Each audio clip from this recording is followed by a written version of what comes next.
Hello student, 2024-25 Navodaya परीक्षा class 6 में पढ़ने वाले वे स्टूडेंट जो नवोदय परीक्षा 2024-25 की तैयारी में लगे हुए हैं उनके लिए ये वीडियो है।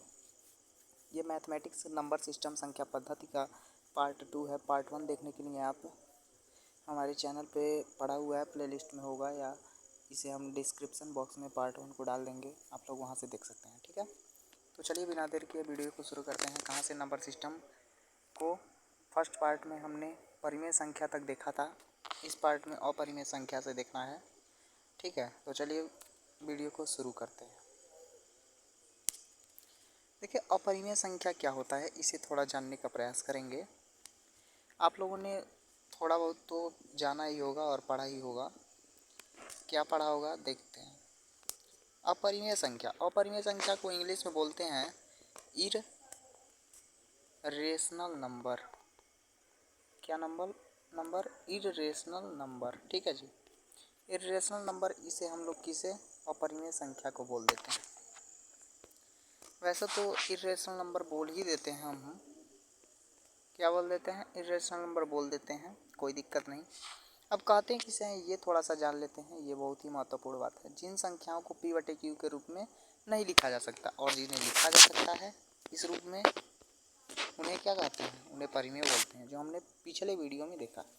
अब इस वीडियो में हम क्या देख रहे हैं, P/Q के रूप में नहीं लिख सकते हैं, वे संख्याएं क्या कहलाएंगी, परिमेय संख्या कहलाएंगी। जी बिल्कुल। अच्छा, उन्हें अपरिमेय संख्या कहते हैं किन्हें, जिन्हें P/Q के रूप में नहीं लिखा जा सकता। क्यों? बातें तो समझ में आएंगी ही। अब यहाँ पे कुछ कंडीशन दिए हुए हैं। कौन से कंडीशन है, जहाँ P और Q, जैसे हमने P/Q के रूप में लिखा, तो जो अंश और हर है वो क्या होना चाहिए, पूर्णांक होना चाहिए, यानी इंटीजर होना चाहिए। पूर्णांक को भी हमने पिछले वीडियो में डिस्कस किया है, अगर नहीं पता है तो पहले वीडियो को देखना आवश्यक है। ठीक है, अब Q क्या होना चाहिए, यानी हर जो होना चाहिए वो 0 नहीं होना चाहिए, 0 के बराबर बिल्कुल भी नहीं होना चाहिए। ठीक ना। उदाहरण के रूप में क्या हो सकता है, देखिए, कड़ी में जितनी भी संख्याएं होती हैं वो सभी अपरिमेय संख्या है। बस कड़ी के अंदर वे संख्याएं न हो जो किसी संख्या का वर्ग हो, यानी अर्थात कहने का मतलब ये कि कड़ी के अंदर कोई भी पूर्ण वर्ग संख्या ना हो। जैसे मतलब कि 169 ना हो। क्यों? क्योंकि ये 13 का क्या है, वर्ग है।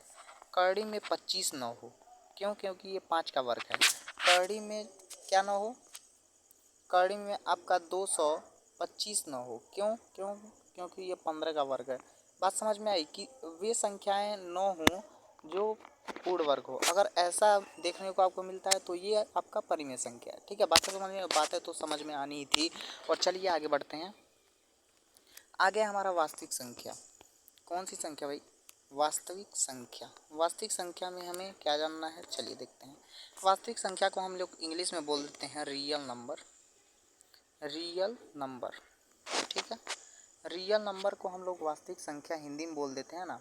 तो देखिए किसे कहते हैं रियल नंबर, वे संख्याएं जिनका पूर्ण वर्ग धनात्मक हो वास्तविक संख्या कहलाती है। इसे और आसान भाषा में जानेंगे, उससे पहले कि जान लेते हैं इसे किससे डिनोट करते हैं। आर से इसे दिखाते हैं। ठीक है, आर से किसे, वास्तविक संख्या को डिनोट करते हैं। अब देखिए, बहुत ही शानदार शब्दों में हम लोग जानने का इसे प्रयास करेंगे। क्या दिया है इसे पढ़ करके, जब प्राकृतिक संख्याओं, पूर्ण संख्याओं, पूर्णांकों, परिमेय संख्या तथा अपरिमेय संख्या, कितनी संख्या दिया, प्राकृतिक संख्या दिया, पूर्ण संख्या दिया, पूर्णांक दिया, परिमेय दिया, अपरिमेय दिया। अब इन सभी संख्याओं को मिलाकर जब एक साथ रखा जाता है तो जो समूह प्राप्त होता है ना, उसे ही वास्तविक संख्या बोलते हैं। जैसे देखिए, थोड़ा सा हम लोग अच्छे से इसे डिस्कस करने वाले हैं। कहाँ पे, देखिए, जैसे हमने मान लिया कि यहाँ पे एक क्या है, बहुत बड़ा सा समुद्रनुमा एक नदी है। ठीक है, या समुद्र ही बोल दीजिए, और इसमें बहुत सारी नदियाँ आकर के मिली हुई हैं। इसका नाम है प्राकृतिक। और चलिए देखिए, पहले देखिए, इस नदी का क्या नाम है, प्राकृतिक संख्या। ठीक है, इस नदी का क्या नाम है, वोल नंबर, W, इसे n से प्रदर्शित करते हैं। प्राकृतिक संख्या को, वोल नंबर को W से, जिसे पूर्ण संख्या बोलते हैं। इसे, ये देखिए, पूर्णांक, इंटीजर, ये नदी हो गई। ये देखिए, ये परिमेय यानी रेशनल नंबर, जिसे Q से प्रदर्शित करते हैं। ये इर्रेशनल नंबर। ठीक है, इरेशनल नंबर, ये सभी नदियां आकर के एक समुद्र में मिली और उस समुद्र का नाम क्या रख दिया गया, उस समुद्र का नाम रख दिया गया रियल नंबर। बातें समझ में आई? यानी सभी संख्याओं को मिला करके आपका क्या हो जाएगा, आपका ये हो जाएगा रियल नंबर। बात तो समझ में आ ही गई होगी, और बात समझ में आ गई तो चलिए आगे बढ़ते हैं। आगे हम लोग एक फ्लो चार्ट के माध्यम से कुछ समझने वाले हैं। क्या समझने वाले हैं, देखिए। वास्तविक संख्या अभी हम लोग पढ़ के आए, उसके बारे में थोड़ा सा और अच्छे से डिस्कस किया जाए। क्या किया जाए भाई, किया ये जाए कि देखिए वास्तविक संख्या को कितने भागों में बांटा गया। रियल नंबर को हम कितने भागों में बांट दिए हैं, दो भागों में बांट दिए हैं। पहला ये परिमेय संख्या और दूसरा अपरिमेय संख्या। देखिए आप बोलोगे कि केवल वास्तविक संख्या दो ही प्रकार का होता है। जी बिल्कुल नहीं, ये दो ही प्रकार का नहीं होता है। अब देखिए अभी बटा हुआ है तो अभी कितने भागों में बटा हुआ है, ये देखिए। तो ये इतना बड़ा समुद्र है, इतनी नदियाँ आकर के मिली हुई हैं, और अंत में आकर के कहाँ रुका है, वास्तविक संख्या। बात है समझ में आई? ठीक है।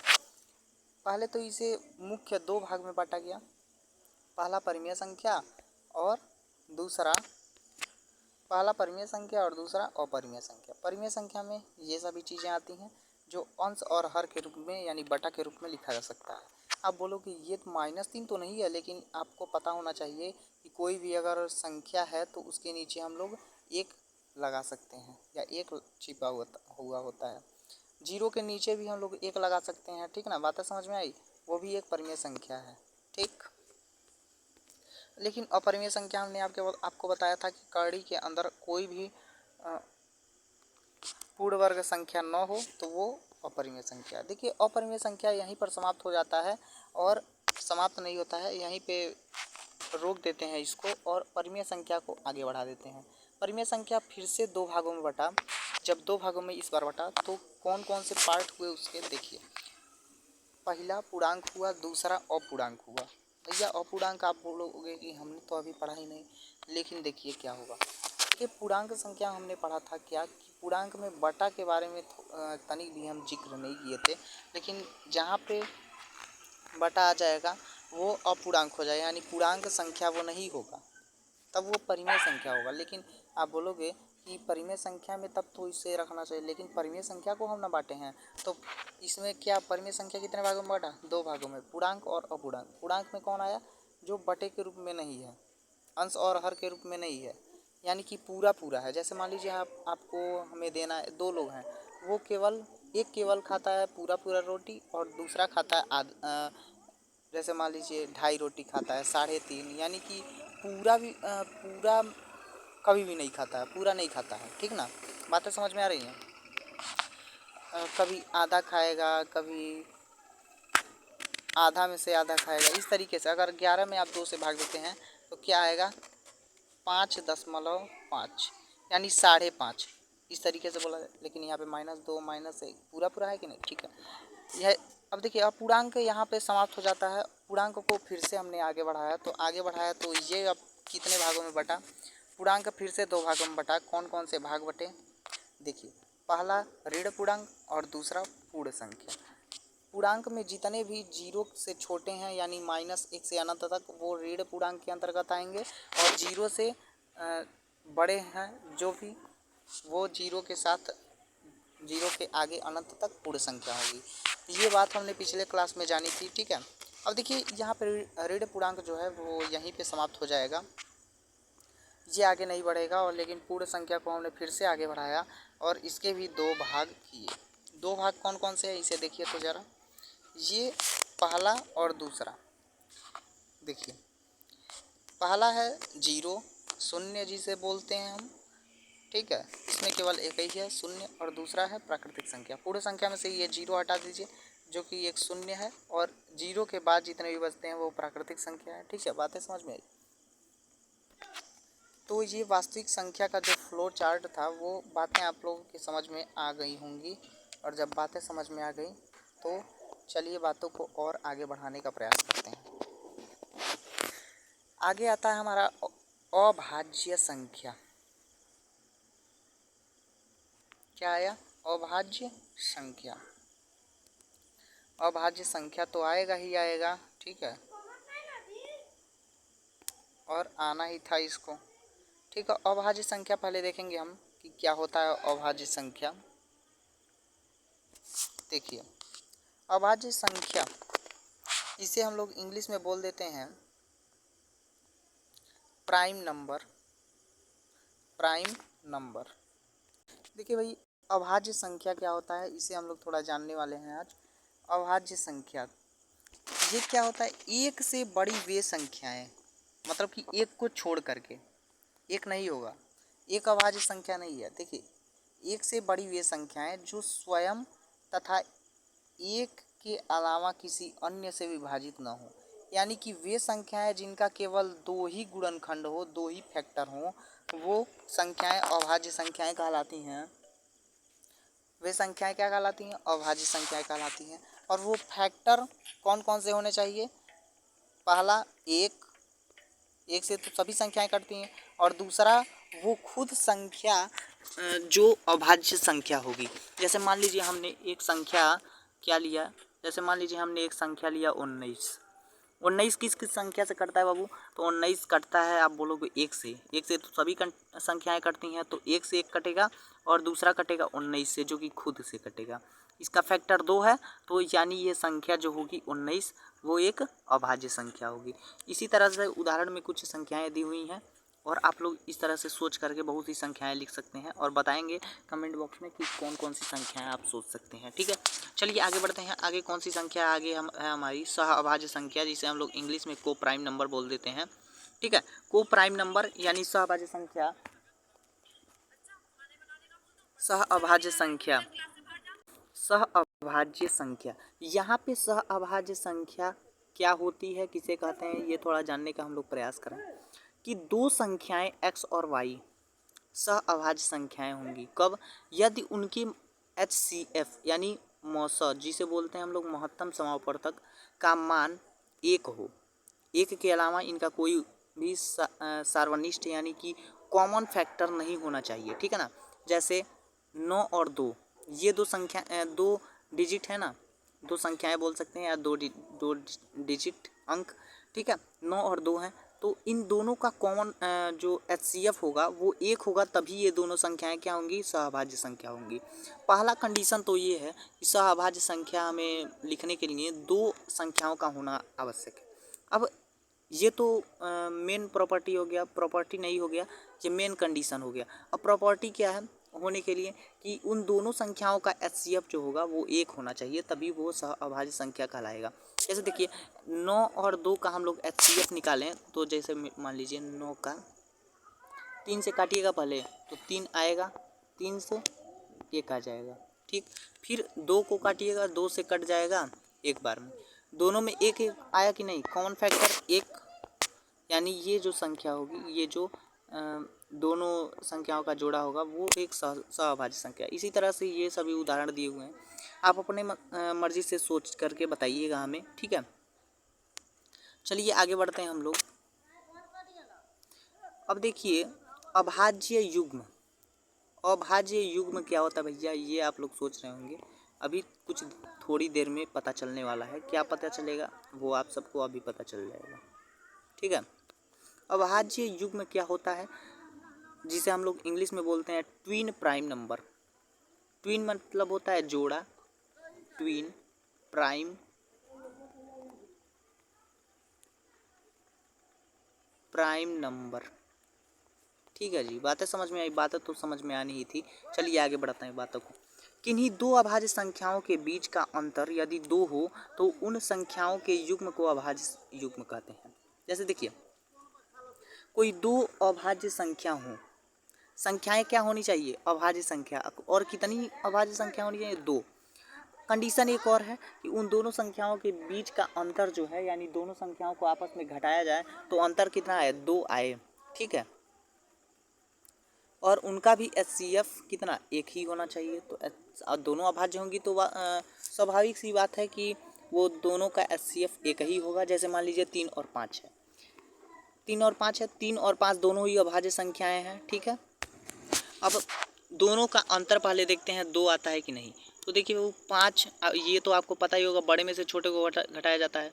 ठीक है, 5 में से 3 गया 2, यानी कि ये कंडीशन ये फॉलो कर रहा है और दोनों अभाज्य संख्याएं हैं। ठीक है। तो ये जो होगा युग्म जोड़ा संख्या होगा वो एक अभाज्य युग्म होगा। इसी तरह से एक और दिया गया उदाहरण अपने मन से सोच करके बताइएगा। आप लोग को एक चीज़ मैं बता देता हूँ कि 100 तक जो गिनती होती है ना, उसमें कुल 8 अभाज्य युग्म होते हैं, ट्विन प्राइम नंबर होते हैं। अब आप लोगों को क्या करना है कि 8 उन जोड़ों को खोज करके निकालना है ट्विन प्राइम नंबर को, ठीक है ना। ये छोटा सा आप लोग काम करेंगे जिससे आप लोगों का ही फ़ायदा होगा, हमारा कौन सा फ़ायदा है, ठीक है। अब देखिए यहाँ पे हमको देखना है क्या भाज्य संख्याएं क्या होती हैं बाबू। भाज्य संख्या जिसे हम लोग इंग्लिश में बोल देते हैं क्या, कंपोजिट नंबर, कंपोजिट नंबर बोल देते हैं। चलिए देखिए कि क्या होती हैं ये भाज्य संख्याएं। एक से बड़ी वे संख्याएं, यानी कि एक न ही अभाज्य संख्या और न ही भाज्य संख्या। तो है क्या, इसे थोड़ा सा बाद में हम लोग चर्चा करेंगे इस बात पे। तो देखिए एक से बड़ी वे संख्याएं जो स्वयं तथा एक के अलावा कम से कम किसी एक दूसरी संख्या से विभाजित हो, भाज्य संख्या कहलाती है। बातें समझ में आई, नहीं समझ में आई, समझते हैं यहाँ पे। जैसे मान लीजिए उदाहरण में दिया है, पहले ही संख्या को उठा लेते हैं, 4 है, 4 है ना, ठीक है। अब जब 4 है तो इसे हम लोग इसका फैक्टर निकालते हैं। फैक्टर क्या होगा, इसका फैक्टर हमें लगता है इसका 3 फैक्टर होगा। पहला तो 1 जो कि सबका होता है, और दूसरा वो स्वयं की संख्या, और तीसरा क्या हो सकता है, 2 से ये कटेगा। यानी कि इन दोनों के अलावा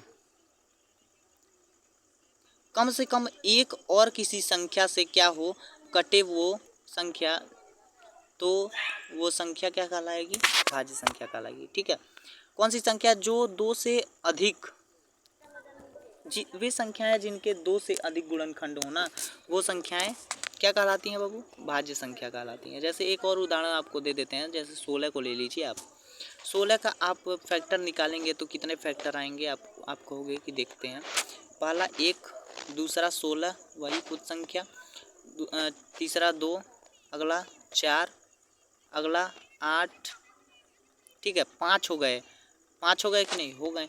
अब क्या हमें 2 से अधिक चाहिए था, 2 से कम एक अधिक रहे, लेकिन यहाँ पे 2 से तो 3 अधिक है, यानी कि ये होगा बिल्कुल क्या होगा, भाज्य संख्या। 16 क्या होगी, एक भाज्य संख्या।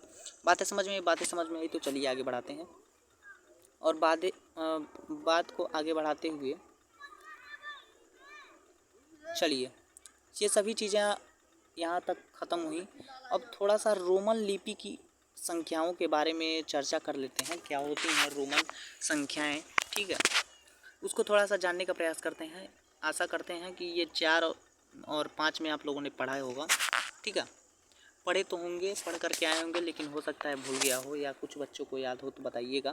देखिए एक को हम लोग एक लाइन से लिखते हैं, ठीक है, एक आई बनाते हैं, 2 को डबल आई बना देते हैं, ठीक, 3 को ट्रिपल आई बना देते हैं, 4 को, अब कोई बोलेगा 4 आई बना दे, नहीं, ऐसा नहीं करते। अब देखिए पहले जान लेते हैं 5 को कैसे लिखते हैं। 5 को तो भी बना देते हैं बाबू, भी बनाने आता है ना, वी फॉर वैन, ठीक है, भी बना देते हैं। और देखिए 4 को क्या करना है, उससे पहले थोड़ी और चीज़ों को जान लेते हैं। रोमन अंक में क्या होता है, जैसे मान लीजिए हमने 5 लिखा, अब इसके ये तो लेफ्ट साइड है कि नहीं, और ये क्या है, राइट साइड है। अगर हम रोमन अंक के लेफ्ट साइड में कोई भी अन्य रोमन अंक लिखते हैं, इसका मतलब इस बीच वाले में से जो लेफ्ट में लिखा है उसको घटाया जा रहा है। जैसे मान लीजिए हमने एक आई बना दिया, तो इस आई को किस में से घटाया जा रहा है, इस भी में से घटाया जा रहा है। आई मतलब 1 और भी मतलब 5, तो 5 में से 1 घटा यानी 4। इस तरीके से हम 4 लिख देते हैं, ठीक है। बातें समझ में आई तो चलिए आगे बढ़ाते हैं बातों को। देखिए भी लिखा, अब राइट साइड में अगर कोई भी चीज़ लिखा उसका मतलब ऐड हो रहा है, और लेफ्ट साइड में कोई भी चीज़ लिखा तो उसका मतलब माइनस हो रहा है। बातें समझ में आई तो आगे बढ़ते हैं। अब देखिए 5 को भी से लिखते हैं, 4 को हमने बता दिया कि आई लगा देते हैं, पहले घटा देते हैं, 5 को भी से लिखते हैं, 6 को एक आगे लगा देते हैं राइट साइड में, तो वो जुड़ जाता है 5 में 1, तो 6 हो जाता है। और 7 को कैसे लिखते हैं, अब देखिए 5 में 2 जोड़ देते हैं, बातें समझ में आई, ठीक है। 8 कैसे लिखते हैं, 5 में 3 जोड़ देते हैं। अब 9 कैसे लिखते हैं बाबू, तो 9 उससे पहले 10 को जानते हैं कैसे लिखते हैं। 10 को x बना देते हैं, ठीक है। अब हमने बोला कि घटाना हो तो बाएं साइड में लिखते हैं। घटाना कितना है, 1 घटाना है, तभी तो 9 आएगा। 1 घटा देते हैं 10 में से, ये 9 हो गया। अब ठीक है, 10 तक पता चल गया। अब 10 के आगे बढ़ते हैं। यहाँ पे देखिए 1 से 10 तक यहाँ तक बता दिया गया है। 20 तक उसी तरीके से करना है, घटा बढ़ा करके। घटाना है तो बाएं साइड में और जोड़ना है तो राइट साइड में, ठीक है। 20 को डबल एक्स से, ठीक है। आगे बढ़ते हैं। अब देखिए थोड़ा सा यहाँ पे बातों को समझने लायक कुछ कहा गया है। अब देखिए कुछ महत्वपूर्ण अंकों का हम लोग रोमन अंक जान लेते हैं। देखिए 50 का क्या होता है, 50 का यल से जानते हैं हम लोग। 50 को एल से, एल कहीं लिखा है उसका मतलब 50। अब देखिए 40 कैसे लिखेंगे, तो 50 में से कितना घटाएंगे तो 40 आएगा, 10। तो एल और 10 को कैसे लिखते हैं, एक्स से। तो बाई साइड में एक्स लिख करके और राइट साइड में एल लिख देंगे, ठीक है जी। बातें समझ में आई। एल के लेफ्ट साइड में एक्स लिखिए यानी 40। अगर एल के राइट साइड में एक्स लिख दिया इसका मतलब 60। बातें समझ में। एल के राइट साइड में भी लिख दिया इसका मतलब 55। बातें समझ में आ रही है तो सब्सक्राइब और लाइक करना ना भूलें, ठीक है। आगे बढ़िए, आगे बढ़ते हैं। आगे कुछ और महत्वपूर्ण चीज़ों को जानने का प्रयास करेंगे यहाँ पे। देखिए जी ये सभी चीज़ें तो आप लोग कर ही ले जाएंगे, ठीक है, कर ले जाएंगे, हमें विश्वास है आप पे। यहाँ तक जान लीजिए। अब इसको जानिए, सी को 100 जानते हैं। अगर कोई बोला कि 100 को रोमन अंक में लिखिए तो क्या लिखेंगे, सी दिखा देंगे, बस क्या करना है। अब 90 को कैसे, बस वही घटना, सी में से 10 घटा देंगे। घटाने के लिए क्या करना, बाएं साइड में लिखेंगे। जब भाई कितनी बार हमने बोल चुका, और आपको अगर 9 याद हो तो वो आपकी गलती, ठीक है। इसे क्या बोलेंगे आप कमेंट बॉक्स में बताना, ठीक है। बातें समझ में आई तो चलिए आगे बढ़ते हैं। चलिए जी अब देखिए तो थोड़ा सा 500 को क्या कहते हैं। 500 को डी, क्या 500 को डी अगर कहीं लिखा है तो उसका मतलब 500 मैथ में, रोमन अंक में, ठीक है। अब यम कहीं लिखा है तो उसका मतलब 1000, ठीक। यल कहीं लिखा है तो उसका मतलब कि यल कहीं लिखा है तो उसका मतलब 50। सी कहीं लिखा है तो उसका मतलब 100, ठीक। इतनी बात समझ में आई, और समझ में आई तो चलिए जी आगे बढ़ते हैं। आगे बढ़ते हैं तो यहाँ पे देखिए कुछ और बातें समझने लायक हैं। क्या समझने लायक है, समझने लायक ये है कि अगर कोई भी संख्या के ऊपर हम लोग ऐसे बार लगा देते हैं, ये आपको दिखाई दे रहा होगा, ऊपर लाइनिंग कर देते हैं, जिसे हम लोग मैथ में बोलते हैं बार, ठीक। इस तरीके का अगर मान लीजिए हमने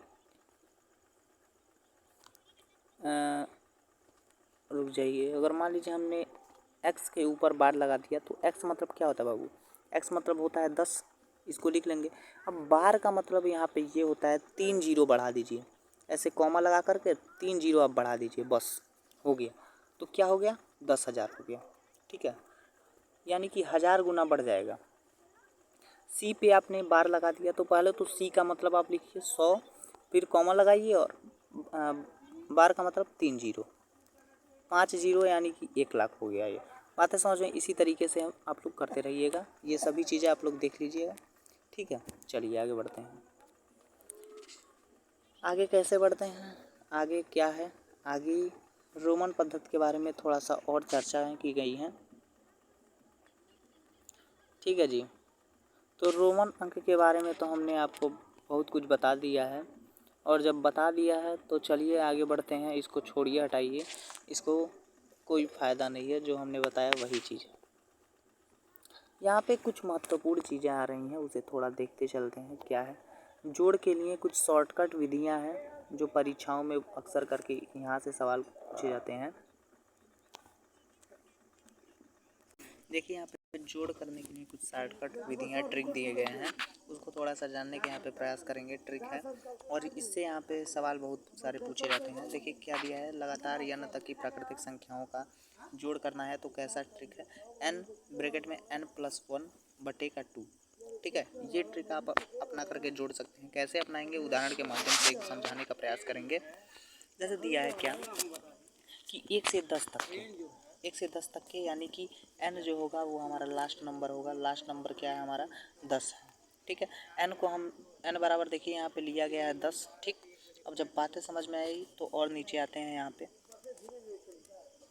अब देखिए यहाँ पे थोड़ा सा देखने का प्रयास करेंगे कि हमने एक जो सूत्र बताया था n ब्रैकेट में n+1 बटे का 2, वही सूत्र यहाँ पे लगेगा। n बराबर 10, n की जगह 10 10 रख दीजिए, प्लस का 1 कर दीजिए, बटे का 2 कर दीजिए। अब देखिए 10 1 11 गुणे 10 बटे 2, 11 था हमें 110 और यहाँ पे शॉर्टकट में कर दिया है। तो देखिए लेकिन यहाँ पे 110 बटे 2, 2 से 110 को काटेंगे तो आपका 55 आ जाएगा। तो आपका राइट आंसर 55, ठीक है।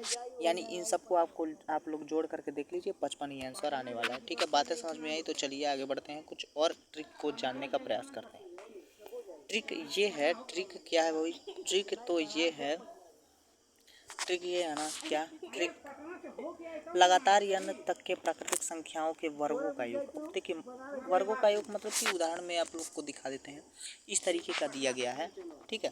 इस तरीके का दिया गया है तो आप लोग वर्ग करके तो निकालेंगे तो बहुत अधिक समय लगेगा। ऐसा नहीं करना है, तो शॉर्ट ट्रिक के माध्यम से आप लोगों को करना है। क्या करना है भाई, तो अब देखिए क्या सूत्र है, सूत्र क्या है, देखिए यहाँ पे n क्या है n, अब देखिए ब्रैकेट में n+1, वही बात जो इसके पहले थी, ठीक है।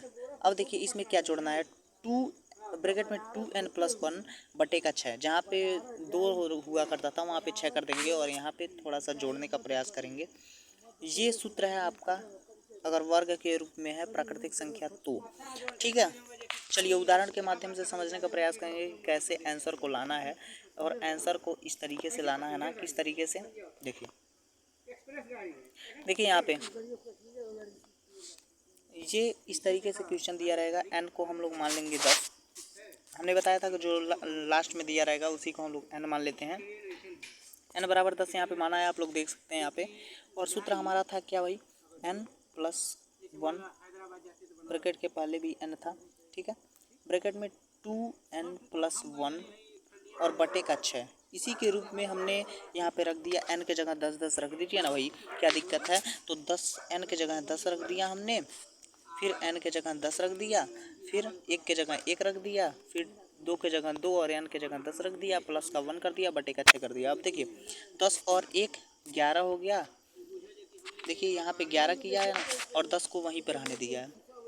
अब देखिए यहाँ पे क्या हुआ, 10 दूनी 20 और 1 21, यही कर दिया है ना, बिल्कुल करेगा। अब देखिए 10 का गुणा 11 में करेंगे, 10 का गुणा 11 में करेंगे क्या आएगा, 110 आएगा। 110 का गुणा 21 में कर देंगे, कितना आ जाएगा, कितना आएगा बाबू। अब देखिए तो 110 का गुणा आप 21 में कर दीजिए, तो 21 0 0, 21 से करने 21 को 1 हाथ में बचा 2, 21 से करने 21 और 2 23 हुआ। अब देखिए 23 10 में आप 6 से भाग दे दीजिए, 6 से भाग देंगे तो 6 त्रिक 18, कितना बचा आपके पास, बचा 5 1 1 यहाँ पे। अब देखिए 6 6 8 48, 3 बचा, 3 और 0 6 25 30, यानी 385 आपके सामने दिखाई दे रहा होगा। ये आंसर को के रूप में आप लोग इसे दोबारा से सॉल्व करके देख सकते हैं, लेकिन 385 ही हमारा राइट आंसर है। चलिए थोड़ा सा और एक और क्या देख लेते हैं, एक और क्या शॉर्टकट ट्रिक देख लेते हैं, उसके बाद वीडियो को समाप्त करने वाले हैं हम लोग। अब देखिए यहाँ पे अगर आपके सामने हमने तो सिंगल में अगर कोई घात ना हो तब, अगर वर्ग हो तब देख लिया। अब देखिए कि लगातार n तक के प्राकृतिक संख्याओं के घनों का योग, घन का योग करना है। जैसे मान लीजिए उदाहरण के तौर पर हम आपको दिखा देते हैं। यहाँ पे देखिए घन के रूप में आप फॉर्मेट में है, यहाँ पे घन के फॉर्मेट में है ना, ठीक है। तो वो तो रहेगा ही भाई, रहेगा। तो देखिए ना उसके लिए क्या सूत्र है, सूत्र भी है उसके लिए। यहाँ पे देखिए वही जो पहले हम लोगों ने सबसे पहले शॉर्टकट ट्रिक के रूप में लिया था, n ब्रैकेट में n+1 बटे 2, इस पूरे का हम लोग डायरेक्ट स्क्वायर कर देंगे तो हमारा ये जो नया फार्मूला होगा घन के रूप में वो बिल्कुल हो जाएगा, सही हो जाएगा जी, बिल्कुल इसी के रूप में हमें करना है काम। और इसके रूप में हमें काम करना है तो क्या करना है, एक उदाहरण को लिए हैं और एक उदाहरण के माध्यम से आप सबको समझाने का प्रयास करेंगे, ठीक है। आप लोग भी समझने का थोड़ा सा प्रयास करिएगा। इस इस तरीके का उदाहरण है। और लास्ट में क्या है, 5 है, इसलिए n हमने 5 मान लिया है। ये घात को नहीं देखना है, ठीक है, बस सूत्र को याद रखना है। सूत्र हमारा क्या था, n ब्रैकेट में n+1, ठीक है, बटे का 2 इस पूरे का क्या, होल स्क्वायर, ठीक है। अब देखिए अब आगे बढ़ते हैं हम लोग, थोड़ा सा काम को आगे बढ़ाते हैं।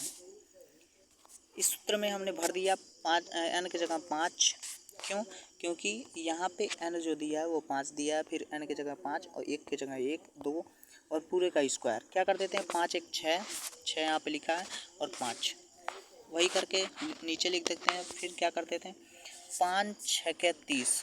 ये करने से पहले 2 से क्या कर देते हैं बाबू, देखिए 2 से 6 को काट देते हैं 3 बार में, और 3 का गुणा 5 में कर देते हैं, 15 हो जाता है। 15 का होल स्क्वायर कर देते हैं 225। आप अगर आपको याद होगा तो कर लीजिएगा, नहीं तो गुणा कर लीजिए, ठीक है।